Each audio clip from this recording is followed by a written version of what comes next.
This is True North, Navigating Law with Dean Rich Freer, a podcast from Emory University School of Law. Dean Freer, a nationally recognized scholar and award-winning teacher, has been part of Emory Law for more than 4 decades. In each episode, he shares stories and conversations with students, alumni, faculty, and thought leaders, exploring the values and vision that define Emory Law. Hello again, I'm Rich Freer, Dean at Emory Law School. Welcome to our True North podcast.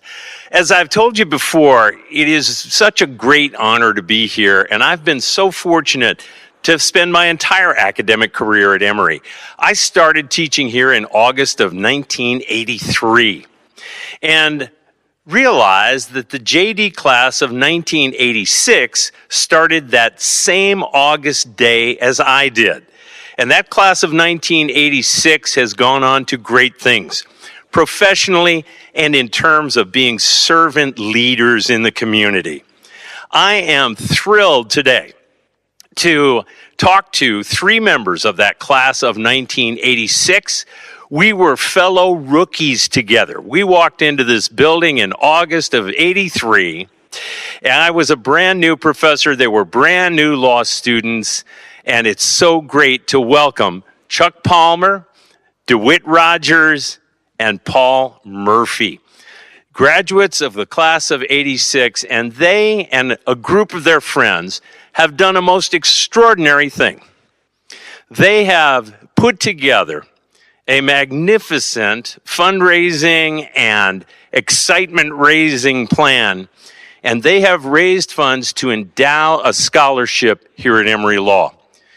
The most important thing is to try to make this law school available to excellent students. They are doing that with this scholarship. And beyond that, this is an honor I count as my highest honor, is that they have named that scholarship for me. It is humbling, and I am so thrilled about this. So, gentlemen, thank you all. And I want to start off by doing a little trip down memory lane. Can we just do a little bit? Let's think about this. In August of 1983, who was Chuck Palmer? That's a really good question. I'm not sure who I am in 2026. But in 1983, I had been out of the University of Georgia for 4 years, and I had thought I was going to be a golfer and thought I would be playing, hopefully, on Sunday afternoons on television, and that did not happen. So I went to law school. And so I showed up here in August of 1983, not knowing what law school was even like. Thought I was, because I had a job. I was selling at that time, for the previous 6 months, I'd been selling fertilizer to golf courses and nurseries, and I had the state of Georgia and Hilton Head as my territory. And I thought I could take my classes, I could just sign up for night classes. And guess what? I found out that I had classes at 10 and noon and 2. And so that made selling fertilizer during that time somewhat difficult. But that's who I was. I came in here when I graduated from Georgia, never thought I would go to school again. Decided I'm not going to be a golf pro. So what am I going to do? Well, why not be a lawyer? So that's how I ended up here in August of 1983. That's great. And DeWitt Rogers, who were you in 1983? You had a wonderful career. Counting some internships there, I had been at the Atlanta Constitution for 10 years. As I did a lot of things there, reporting and editing. And in 1983, I decided I wanted to change. And so I upped and quit and came to Emory just like you. Wonderful. Paul Murphy, what was your path like to get here? My path was kind of interesting. In August of 1983, I got off a oil tanker in Roosevelt Roads, Puerto Rico. I climbed down a pilot ladder onto a pilot boat, flew to Charleston, South Carolina, got my car out of storage, filled it with all my earthly belongings, and the biggest piece was my stereo equipment. In those days, they had big speakers. And drove here in my Honda Accord that didn't have air conditioning to come to Emory University for law school. I showed up here, didn't have a place to stay, had never been to Atlanta before, and I found a few people who were willing to take me in, and so that's how that was my first day here at Emory. I had just arrived, and if you all remember, it was in the middle of a terrible heat wave. It was extraordinarily hot that day. It was, and my journey, that first day, I was 30 years old, and my wife and I had moved here about 12 days before that with a baby who was about 10 days old then. And it was hot. We had just bought our first house at a 12% mortgage, and the air conditioning went out. So I was glad to come over to school. It was good. Have you checked out Emory Lawyer magazine lately? It's a fully digital publication designed to bring the Emory Law community to life, featuring engaging stories, photography, and video you can explore on any device, anytime. Each issue highlights what's shaping Emory Law today, from faculty research and topics of interest to the practice in the academy to student successes and alumni making an impact across the legal profession and beyond. Our newest issue is now live, and you can explore all issues at law.emory.edu/lawyer. Get connected, get inspired, get Emory Lawyer. But you think back on that first day, and now you telescope out 4 decades plus. You have each had magnificent careers, great success, great fulfillment. And I wonder if, looking back, can you anchor that or part of that professional and developmental journey through the years? Can you anchor that to what happened here in Gambrell Hall? I think that the education I got here, the legal education I got at Emory, was the bedrock of my career.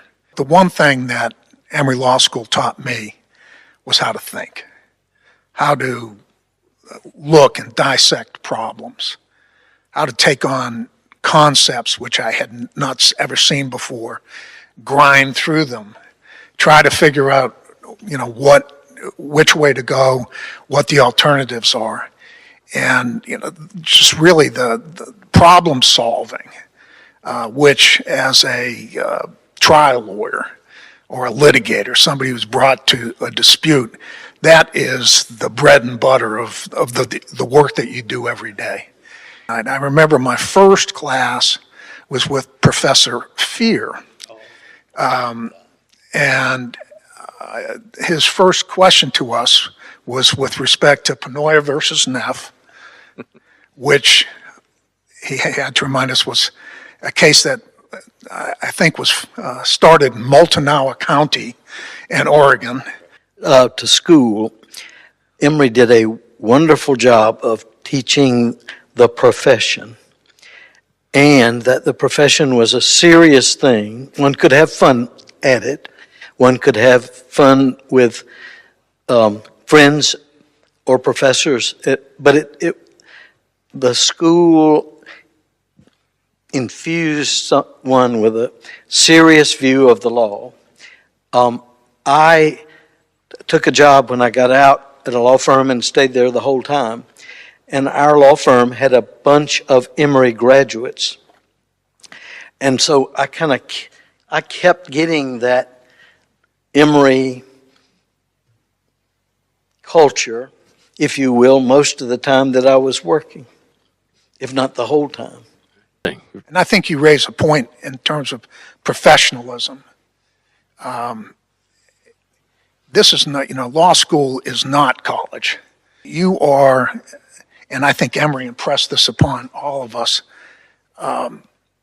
When we were walking out of here, people were going to be coming to us. We were going to be entrusted with the responsibility of representing them, and for them, their most important issues.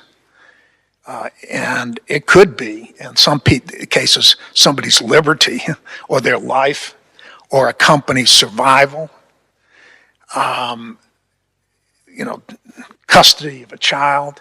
These are life-gating issues that we are entrusted to handle.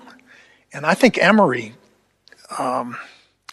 made that crystal clear to us when we were sitting here. And it's that sort of seriousness.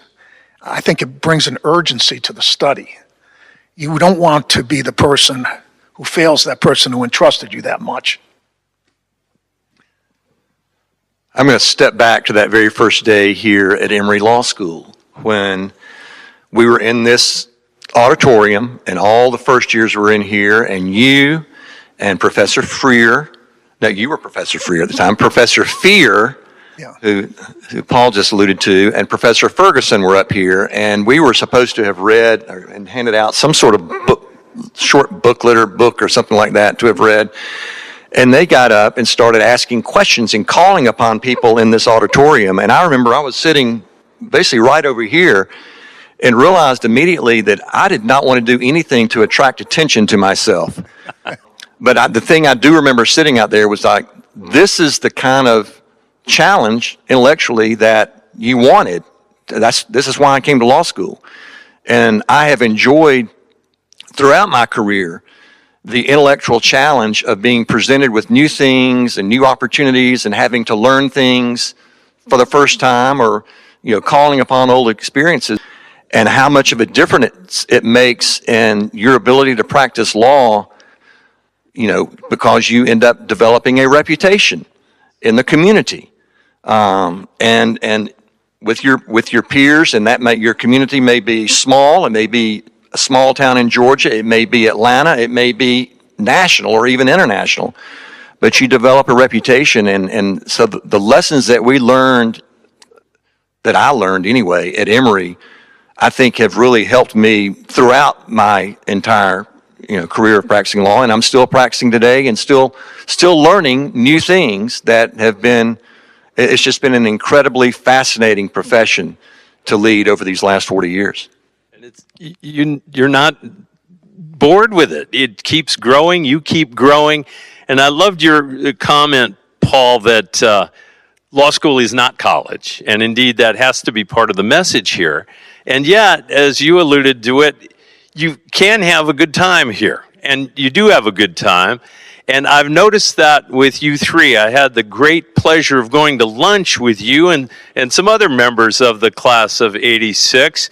And what I noticed was you all these years later, are still pretty good at giving each other the needle. So, but that started here, I take it, that relationship, and yet it continues? It does. It does. We have had some dinners together, and Paul, as you can tell Paul probably talks for probably 90% of the time during the dinners. But he doesn't. We should give him 90% of the check, and because I think that it should be on a per word basis, I would think.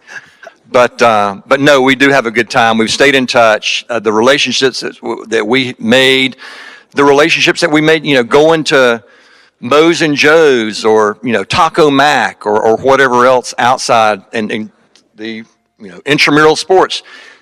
Dean Freer, you and I were on the same softball team my third year in law school. And some of you may not know this, but Dean Freer played college baseball, so he could hit the bigger ball as well, the softball. So yeah, we had a really good time at Emory Law School and continue to keep in touch and have a good time with one another. Well, that is great. It was Division III, but we had a lot of fun at UC San Diego. It was great fun doing that. And the point is that the relationships. One of the beauties of having, at least, I started my practice in Atlanta. A lot of my cases were national towards the end of my career, but being here in the community, having gone to school here at Emory, we would run into each other. We'd run into each other professionally. And at times, we had to call upon each other. We were adversaries. Or we were competing for a client or something along those lines. But I don't think we ever lost sort of the camaraderie and appreciation for each other over all these years. And it's heartening to see, because, you looked around and we were all empty vessels here.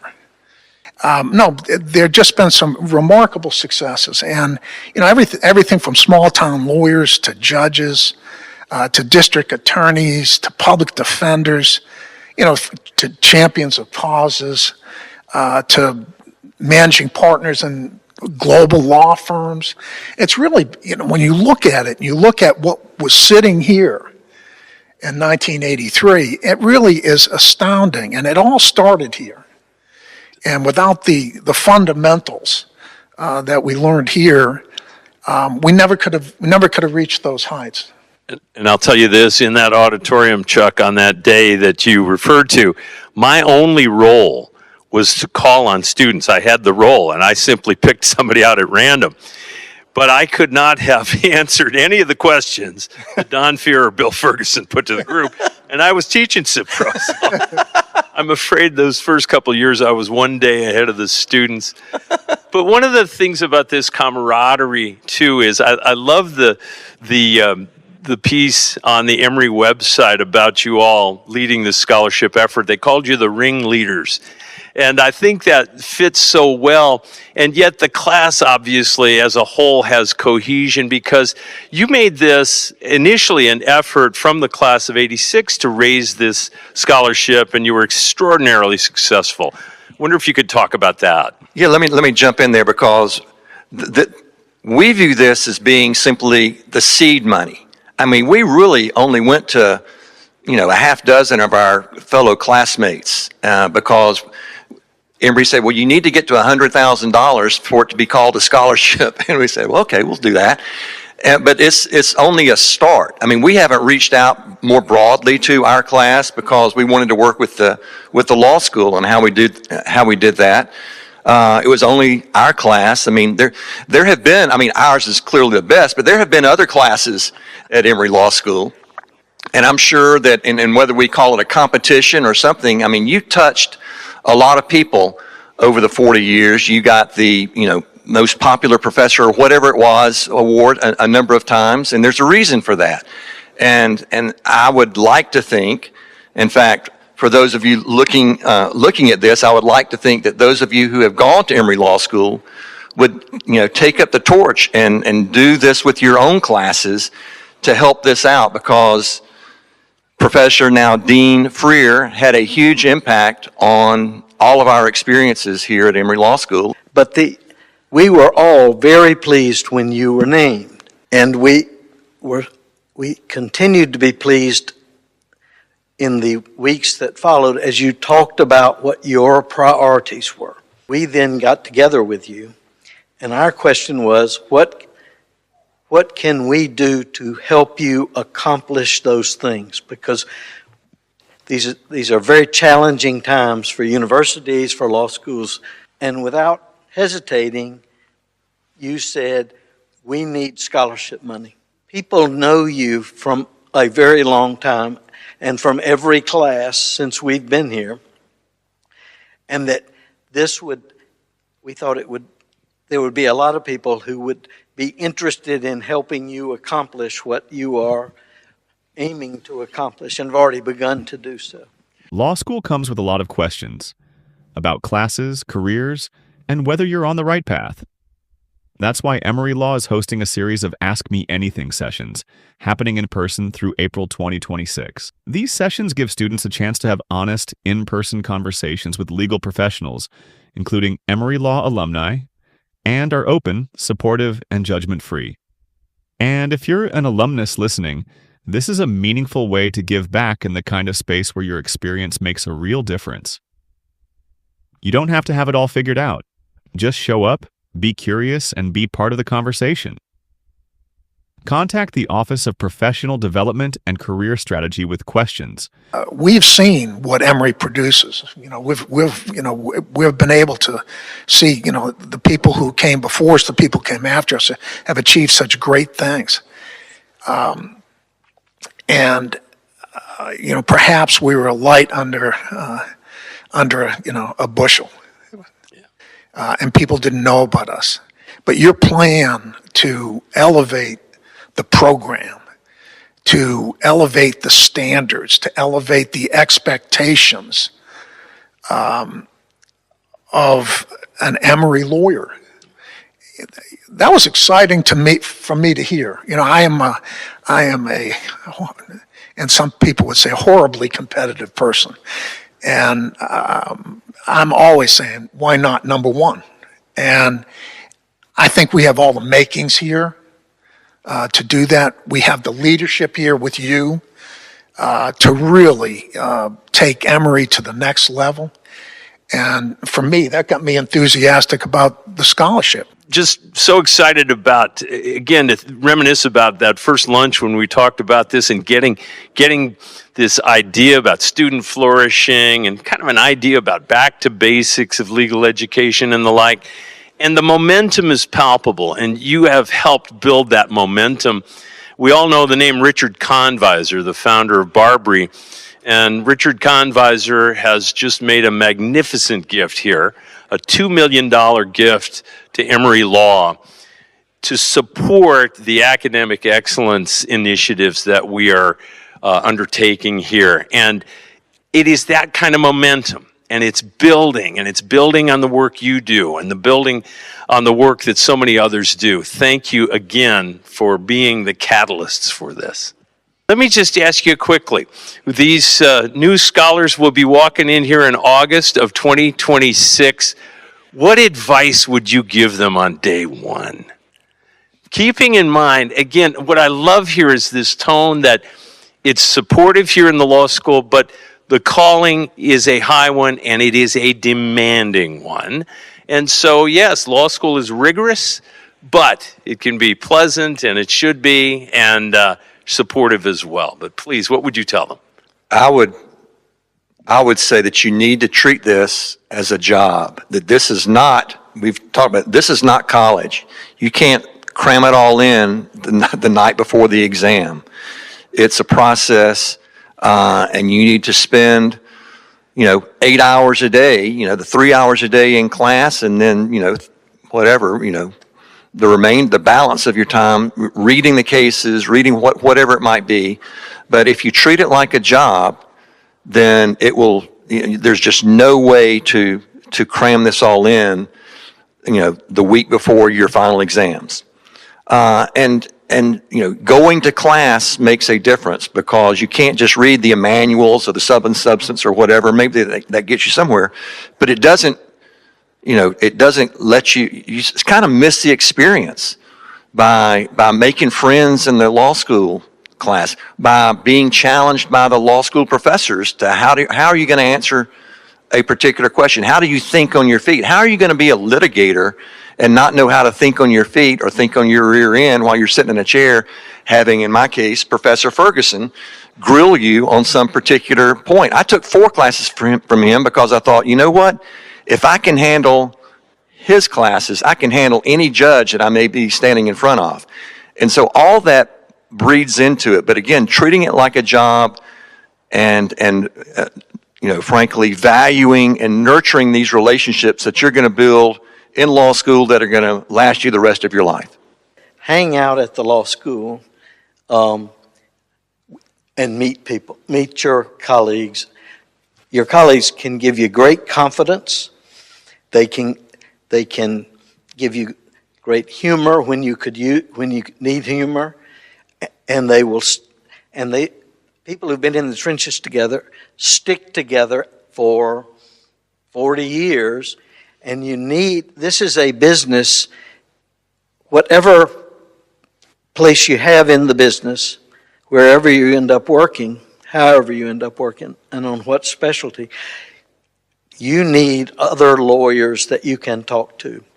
Well, for me, I would say to somebody who was here on their first day that, or in their first year, just take comfort that everybody else is as baffled as you are. The study of law is difficult. The practice of law is difficult. It's enriching. It's exciting. Sometimes it's lucrative. It can be enjoyable. but it is scary at the start. And if you feel behind, it's because you are behind, but so is everybody else who's sitting in the room with you. When you do the type of work we do, you're going to be faced with some really wrenching things. They're going to test your integrity. They're going to test your tenacity. They're going to test every part of you. I said, it takes time. You're not ready for those things the day you walk out of this law school. It takes, I remember I came home after 3 years of practice, and my wife asked me why I was so happy. I said, well, I woke up today and I didn't want to throw up. And she said, what do you mean? I said, I think I can do this job. And it is, it's a steep learning curve. And you should be sweating over these details. You should get a knot in your stomach because they're hard issues. And they're not as academic as they seem here because real people are involved now and real lives. You are, as I mentioned earlier, you're called upon. You have got grave responsibilities. And you can let them crush you, or you can embrace them and look at the excitement in it, and you're always learning. Somebody asked me, I did litigation and trial work, and they said, what was your life like? I said, well, I spent the last 40 years taking final exams. And that's what it's like, in a sense. You have to be a bit of an adrenaline junkie. You got to get excited about that. You got to have a little bit of the fight in you. You got to have a little bit of a competitive nature. But it's exciting. You go from one day in all of your practices. It could be corporate. It could be any number of different things. You're faced with new situations every day, and you get exposed to all sorts of new things every day. And you need friends in this profession. Just like you need friends in the classroom. Somebody who's gonna stand next to you after you've embarrassed yourself with a silly answer or not being prepared or some other tomfoolery that you might have been involved with. Law school is just different from college. It's about the education. It's about the experience.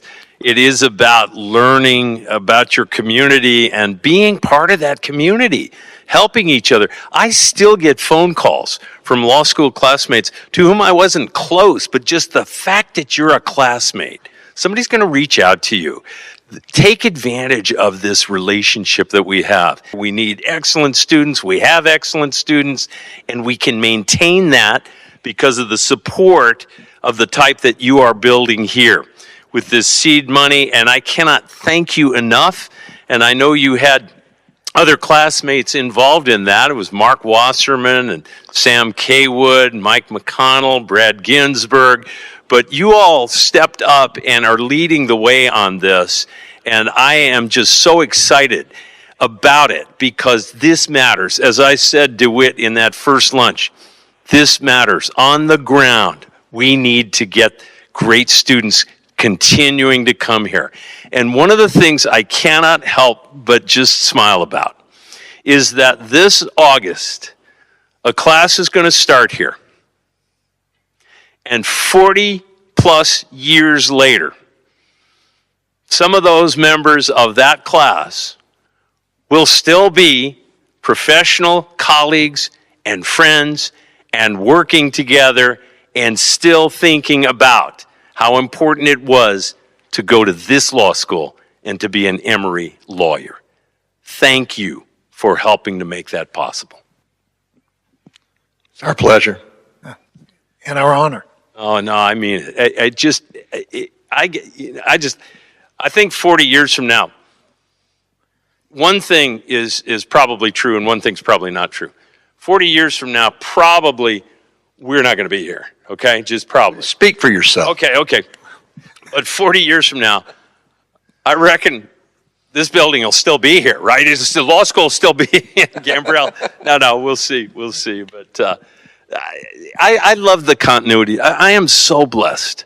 I mean, I've had one one job. I mean, I was at Gibson for 3 years, but I've had one job, and it's a job where I get to work with young people, and I get to work with folks like you all who are just consummate professionals and just quality people of character.